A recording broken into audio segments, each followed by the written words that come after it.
Salut à toi et bienvenue sur la chaîne de Région et Terroir. Aujourd'hui, je me trouve dans le canton de Fribourg et plus précisément dans le village de Somentier.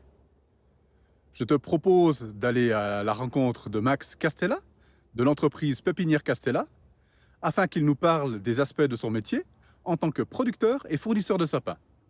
Alors si, tout comme moi, tu as envie de découvrir tout le cheminement que vit un sapin avant de se retrouver à embellir nos foyers lors des fêtes de Noël, eh bien écoute, le plus simple, c'est qu'on aille à sa rencontre. C'est parti, suis-moi.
Salut Max. Salut Fluc, Ça va bien? ça va et toi? Oui. En tout cas, je voulais te remercier de nous recevoir déjà de ton entreprise et puis de nous présenter un petit peu l'historique des sapins jusqu'à ce qu'ils viennent dans nos chaumières.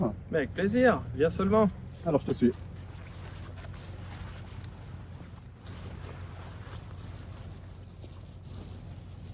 Dis-moi Max, est-ce que tu pourrais te présenter en quelques mots? Alors je m'appelle Max Castella, je dirige actuellement la pépinière Castella à Somentier. On est actif dans la production et le commerce de sapins de Noël. Et puis, est-ce que tu peux nous raconter un petit peu l'historique de votre entreprise familiale? Alors c'est mon papa, il y a une quarantaine d'années qui a commencé le commerce de sapins de Noël. Il a d'abord débuté avec quelques dizaines de sapins, puis quelques centaines. Et de fil en aiguille, il était responsable de l'importation pour différentes grandes surfaces, jusqu'à ce qu'il décide dans les années 2000 de planter ses terres agricoles en sapins de Noël, ce qui fait qu'aujourd'hui on a notre propre production de sapins de Noël. À cela s'ajoute encore le commerce, import-export de sapins de Noël. Et puis, en fin de compte, votre plantation, ça représente combien d'hectares? Aujourd'hui, on exploite une 80 d'hectares de sapins de Noël et on va arriver d'ici 2028 à 100 hectares de culture. J'ai cru comprendre que vous étiez l'un des plus grands fournisseurs en Suisse de sapins. Ouais, alors aujourd'hui, je pense qu'on est les plus grands producteurs de sapins de Noël. On a une production qui est aux alentours des 50 000 arbres par année, qui va augmenter d'ici à 2028-2029. On aura une production à ce moment-là aux alentours des 90 à 100 000 arbres. Et puis aujourd'hui, on travaille, on comble le manque de production locale par de l'importation. Puis le but d'ici quelques années, c'est d'inverser la tendance et de vendre plus de sapins suisses et de réduire l'importation. Et quels sont les genres de clientèle que vous avez? Est-ce que vous avez des fleuristes? Est-ce que vous avez seulement des grandes surfaces? Alors nous, on est grossistes, ça veut dire que notre corps de métier, c'est de livrer les revendeurs, soit la Coop, la Migros, Jumbo, les grandes surfaces, également les garden centres, les fleuristes, et on fait un peu de vente directe avec quelques points de vente, notamment à Lausanne et ici à la ferme. Est-ce que après tu peux nous présenter un petit peu l'environnement, les box, etc. Est-ce que vous faites? On peut y aller, avec plaisir. Les sapins sont sortis du champ en format de grande palette, c'est-à-dire qu'on a des palettiseuses dans le champ, on les met en palette par taille et par magasin. Ensuite, elles sont livrées sur notre dépôt ici à Sementier. À la suite de quoi, on va réouvrir les palettes pour préparer les commandes clients en standard de 10 pièces. Donc on va refaire des plus petites palettes par magasin qu'on va transformer donc ici sur notre dépôt pour ensuite les livrer. Et puis vous reconnaissez les genres de sapins, c'est l'étiquetage en fait compte ou bien?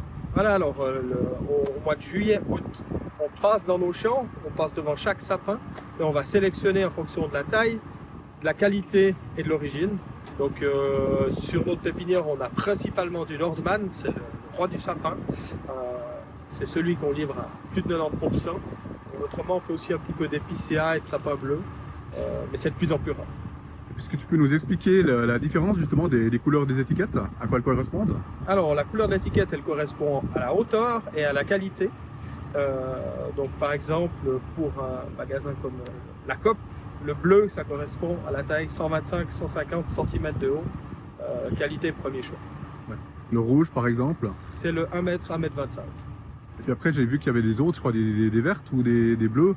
Effectivement, on les différencie en 25 cm. Donc on commence à 75-100 cm jusqu'à 2 mètres, 2 mètres 50.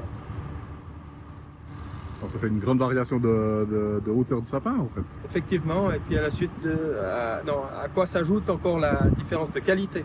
Donc il y a premier choix et deuxième choix. Donc on voit derrière nous, c'est les palettes qui sont vides. Ces palettes, elles seront distribuées sur les différentes parcelles qu'on a, qui sont situées soit dans le canton de Fribourg, soit dans le canton de Vaud. On va livrer ces palettes vides dans les parcelles pour qu'elles puissent être remplies et livrées sur notre dépôt pour la distribution. Et comment ça se passe une fois sur le terrain? Quelle est la manutention en fin de compte, étape par étape? Alors, ce qu'on va faire, c'est d'abord couper les arbres. On va aller couper les arbres qu'on a sélectionnés au moyen de l'étiquette. Ensuite, on va sortir les arbres du champ, donc les déplacer à un endroit accessible. On va les mettre en filet, les mettre en palette, les charger sur une remorque et les livrer ici, tous à Sementier. Et puis une fois que vous les recevez, c'est là que vous enlevez, en fin de compte, vous faites le tri? Voilà. Une fois qu'elles sont chez nous, on va prendre les commandes clients et préparer les palettes personnalisées pour chaque client.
C'est ici qu'on va préparer nos de grosses palettes personnalisées pour chaque client, c'est-à-dire qu'on va livrer notre stock dans cette halle.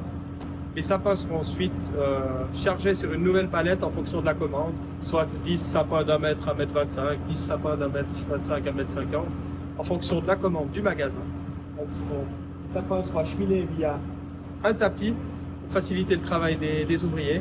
Et donc c'est ici que la palette finale qui sera distribuée dans les magasins est préparée. Pourrais-tu nous expliquer quelles sont les étapes de vie en fin de compte d'un sapin avant qu'il arrive dans nos salons pour les fêtes de Noël?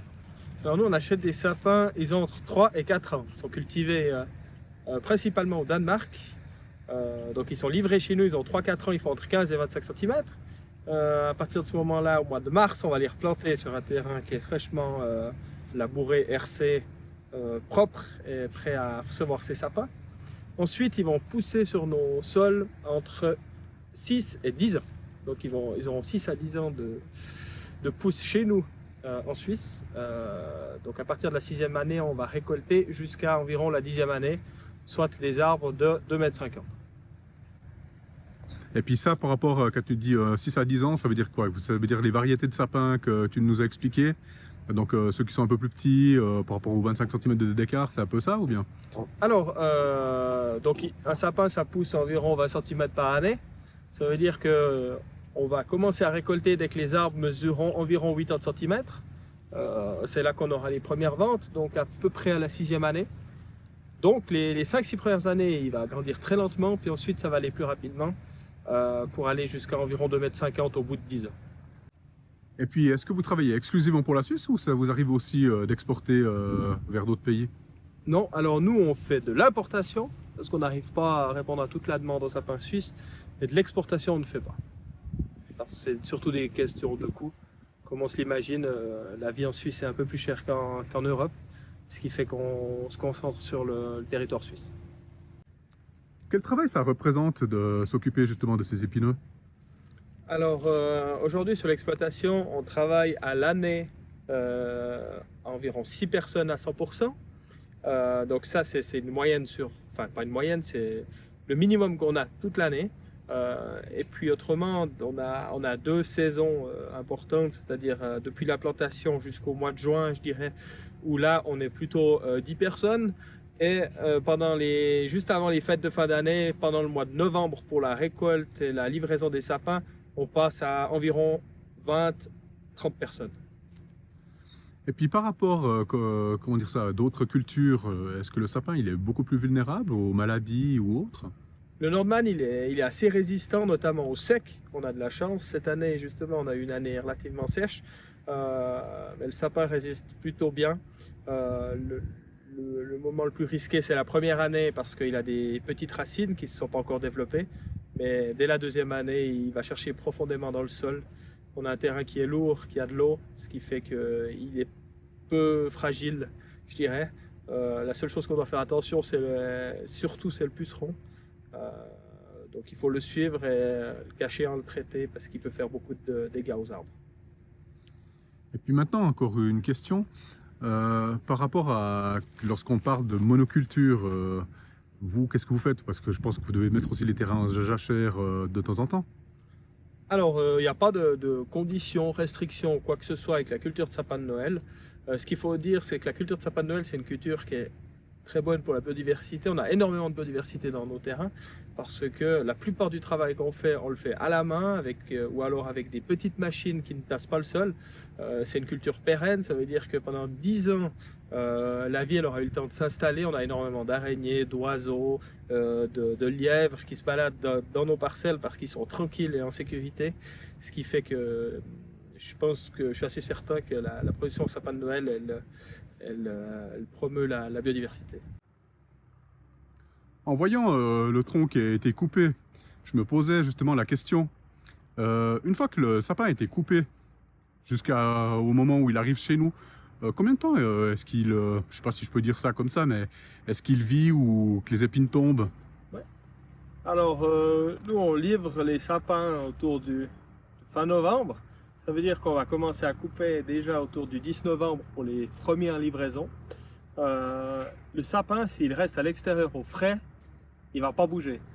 alors que si vous le mettez à l'intérieur, je trouve qu'il est joli environ 3 semaines. Donc je ne le rentrerai pas avant le 10 décembre pour qu'il soit joli pour les fêtes et Nouvel An, par exemple, pour les moments où il y a du monde chez nous.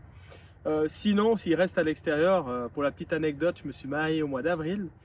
Pour décorer la salle, on allait récupérer des arbres dans les champs qu'on avait oublié de sortir, mais qu'on avait déjà coupés au mois de novembre. Ils étaient tout simplement magnifiques, beaux verts. Donc c'est vraiment le choc thermique qui va faire que votre sapin va se détériorer plus rapidement. J'avais encore une question qui me venait à l'esprit. Comment définirais-tu le succès de votre entreprise? Alors, je dirais que l'expérience, c'est quand même quelque chose qu'on a acquéri depuis de belles années. Mes parents font ce métier depuis 40 ans. Les grandes surfaces reconnaissent également notre ponctualité et la qualité de nos livraisons. Et en plus de ça, notre expérience dans la sélection des arbres fait qu'il n'y a pas de mauvaise surprise lors de la réception des arbres. On a tout anticipé pour éviter le plus d'ennuis possible lors de la livraison et faire en sorte que chaque client soit satisfait. Tu aurais un mot de la fin pour cette vidéo? Qu'est-ce que tu pourrais dire maintenant qu'on approche des fêtes de Noël? Je souhaite à toutes et à tous de belles fêtes de fin d'année. Profitez bien en famille et que ce soit le plus chaleureux possible. En tout cas, Max, je tiens à te remercier infiniment de nous avoir présenté ton entreprise, d'avoir découvert un petit peu quel était le parcours de vie, si on peut dire ceci ainsi, du sapin de Noël jusqu'au moment où il arrive chez nous. Je te souhaite en tout cas une bonne continuation et puis j'espère à tout bientôt. Merci, à bientôt. Voilà, nous arrivons à la fin de ce reportage. Je tiens à remercier très chaleureusement Max Castella pour son aimable accueil et pour nous avoir permis d'en apprendre plus sur leur travail spécialisé autour des sapins de Noël. J'espère que tu auras apprécié cette vidéo. Si c'est le cas, n'oublie pas de la liker, de la partager au plus grand nombre, de t'abonner, de nous laisser des commentaires. Tout ceci contribue à renforcer la visibilité de la chaîne et on en a besoin. Par ailleurs, je te rappelle que tu peux te rendre sur notre site internet www.regioneterroir.com. Tu y trouveras d'autres informations complémentaires concernant les vidéos que l'on réalise. Je t'invite également à me faire part de tes suggestions ou de me soumettre un artisan que tu connais et qui vaudrait la peine d'être mis en avant par le biais de reportages vidéo. Pour ceci, tu peux tout simplement m'écrire à info@regioneterroir.com. De plus, ça pourrait être l'occasion de nous rencontrer et ça, ce serait vraiment sympa. Voilà, en attendant la prochaine aventure, qu'est-ce qu'on leur dit, Frodo? On te dit ciao, ouf et à tout bientôt. Prends soin de toi.